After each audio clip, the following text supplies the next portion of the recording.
Partagez vos observations avec Benoît Dutrisac par courriel. dutrisac@commercialcube.radio. David Proulx est avec nous. David, bonjour. Bonjour, Benoît. Es-tu de la gang à manger des beignes, toi? Écoute, j'essaye de pas manger de gluten. Regarde-moi, Olivier, là. Ça, c'est des beignes, vas-y, mon Olivier, vas-y. Encore une autre. Vas-y, fais-toi plaisir. Oui. Ça, c'est des beignes chez Homer. Chez Homer, sur Mont-Royal, ils sont vraiment bons. Mon gars, il y a un gym pas loin, là, puis il m'a déjà amené là. Ils sont bons. Envoie un autre. Olivier, un autre. T'es capable. Yes. Avec toute la moustache. OK. Une petite lingette pour te nettoyer. J'aurais dû être en studio. J'aurais dû être en studio. Ils ont l'air vraiment bons. Quelle publicité. Génial. Pourquoi tout ce qui est bon comme ça est interdit? Pourquoi c'est toujours pareil? C'est sacramouille. Toujours pareil. Bref, tu veux nous parler de quoi? De Amano? J'ai tellement de belles chroniques aujourd'hui, Benoît. Là, pour vrai, là, tout le monde va avoir un sourire. C'est beau. Donc, c'est 4 jeunes de l'université McMaster à Hamilton, en Ontario. Et ils ont fabriqué un appareil auditif. Mais là, les appareils auditifs, faut comprendre, là, il y a 800 millions de personnes sur la planète qui ont besoin d'appareils auditifs. Uniquement 20% d'entre eux ont les moyens d'avoir un appareil auditif.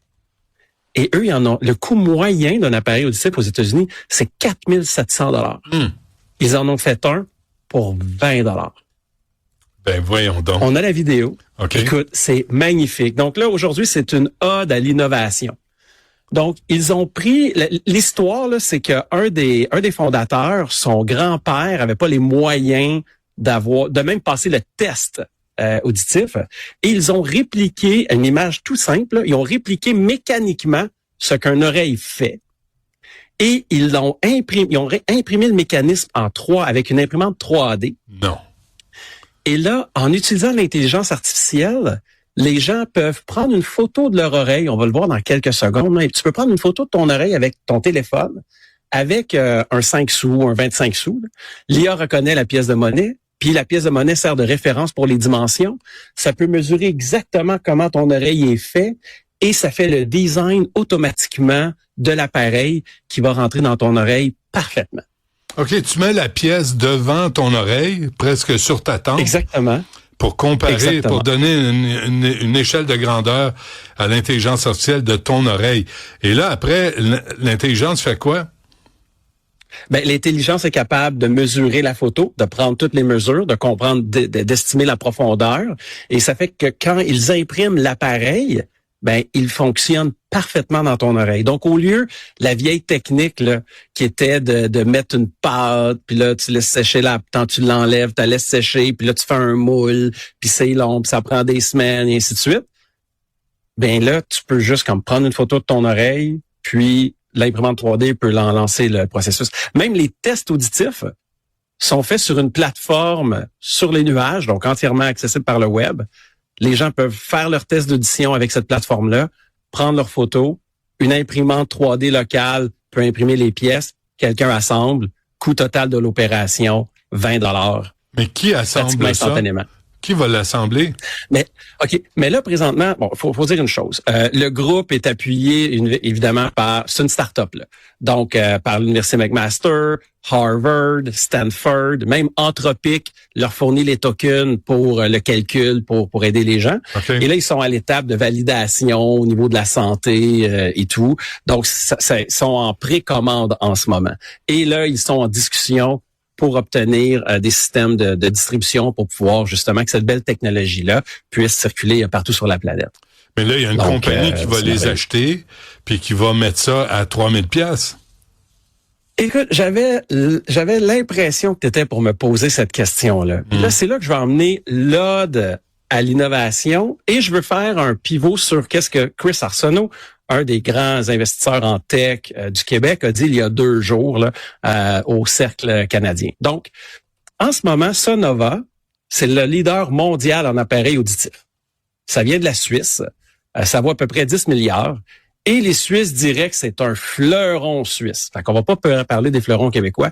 On va juste parler des fleurons suisses. Fait que là, Sonova, là, quel intérêt ont-ils à adopter des nouvelles technologies pour faire fondre les coûts et détruire leur entreprise? Puis tu sais, Sonova, là, ils ont des lobbyistes, ils ont un paquet de monde partout. Puis tout ce qu'ils font est correct et éthique, je suis sûr. Là. Mais je fais juste dire, c'est une entreprise super établie qui a les bonnes connexions. Mais qu'est-ce qui emmène les coûts vers le bas?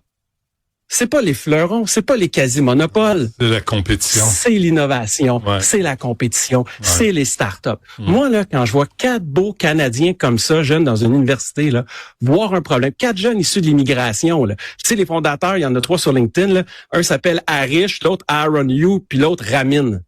C'est que, tu sais, ils sont venus ici, ils ont étudié, ils ont travaillé fort, ils voient un problème, ils innovent. C'est de toute beauté, là. Puis c'est comme ça qu'on aide les gens. Puis il y a certaines citations de Chris Arsenault que je veux utiliser, là, qui a dit au Cercle canadien de Montréal, là, 2 jours, OK? Il faut convaincre les gouvernements et les entreprises d'adopter l'innovation et l'intelligence artificielle comme stratégie, collaborer avec nos startups, agir comme premier client, comme partenaire, comme investisseur.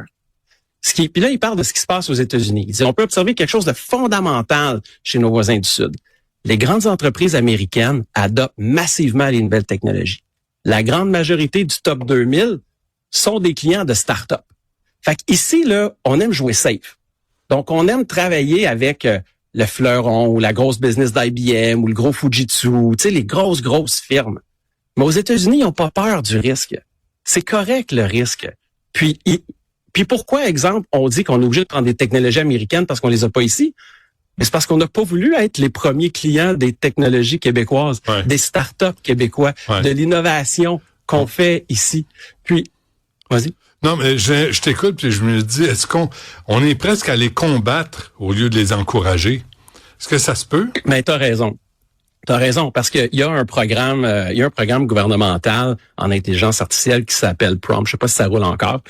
Puis, à l'époque, ça a peut-être changé aujourd'hui, mais il y a 2 ans, si tu étais une grande entreprise, tu étais subventionné à 50%. Si tu étais une PME, tu étais subventionné à 30%. Ah, vraiment? Puis là, tu essaies de trouver la raison du pourquoi, du comment, puis ça s'explique pas.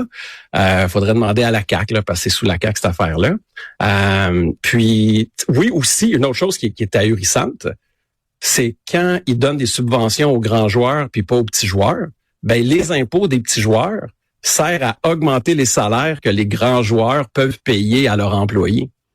Donc, c'est carrément nourrir les géants puis affaiblir les petits. Puis quand ils nous disent, les PME, c'est le poumon de notre économie, les PME, c'est la base de notre économie, ben aidez-les, les PME. Puis au niveau de l'innovation, tu sais, le Conseil d'innovation du Québec, c'est des gens super bien, là. Ils sont beaucoup à essayer de convaincre les entreprises d'innover.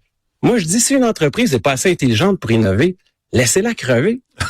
Et que des jeunes qui ont envie d'innover, au lieu de tenir en vie des zombies, laissez-les mourir. Laissez des jeunes qui veulent innover, puis qui vont travailler. Si t'as pas assez faim pour te battre, puis réfléchir, puis innover, ben tu mérites de disparaître. Des fois, le gouvernement traite les propriétaires de PME comme si c'était des enfants qu'il faut garder cajolés puis qui sont vulnérables. Je veux dire, il y a plein de gens super débrouillards. T'sais. Je veux donner d'autres citations de Chris parce que quand je lisais ça, j'étais là comme oui, j'étais vraiment content. Ma femme m'a dit qu'est-ce qui se passe? Elle pensait que j'étais avec quelqu'un d'autre. Donc, ça pour dire que l'innovation n'est pas un risque à gérer, c'est un levier à activer. Donc, faut arrêter de voir l'intelligence artificielle puis l'innovation comme du danger. C'est ce qui nous permet d'aller plus loin. Donc là, ces jeunes-là, avec leur appareil à 20 $, là, ben, il faut tout faire pour accélérer l'homologation de ce produit-là. Mais tu touches, on va en parler demain, David, là, mais tu touches à un élément aussi. Pourquoi 20 $? Pourquoi tu fais faire des travaux, par exemple, à la maison, tu fais des réparations sur la voiture. Là, on te lance des prix. Là, tu te dis, comment se fait que les prix ont explosé? Comment se fait que tout coûte cher à ce point-là? C'est que là, on a laissé des industries installées profiter du système. Parce que si t'es capable de faire le même produit à 20 $ au lieu de 4 000, c'est que c'est exagéré puis c'est indécent. Mais c'est pas le même produit. C'est important de le dire parce que les appareils auditifs à 4 700 $, c'est énormément de technologie puis de circuits imprimés. Eux, ils ont fait un changement de paradigme. On dit, on enlève l'électronique on va faire mécaniquement une membrane comme le tympan puis les 3 os là, puis le marteau qui frappe là dans notre oreille. On va refaire ça plus gros pour amplifier le signal. Donc ils ont pris une autre approche. Puis et c'est ça l'innovation. C'est comme si on avait dit. Ouais. C'est comme si on avait pris à l'époque là. On va prendre là, le meilleur forgeron de fer à cheval, puis on va lui demander d'innover puis de créer la voiture. Non. Prends un jeune qui a faim, qui est prêt à travailler les soirs et les fins de semaine à bâtir, puis que son but dans la vie, c'est d'être David contre Goliath, d'abattre le géant. Ouais. Et finalement d'innover et de faire avancer les choses. C'est intéressant. Donc ça s'appelle Amano dans un kiosque près de chez vous, mais ça se trouve là, on peut passer amanolabs.com. Parfait. Amanolabs.com puis on peut précommander. Merci, à demain David. À demain.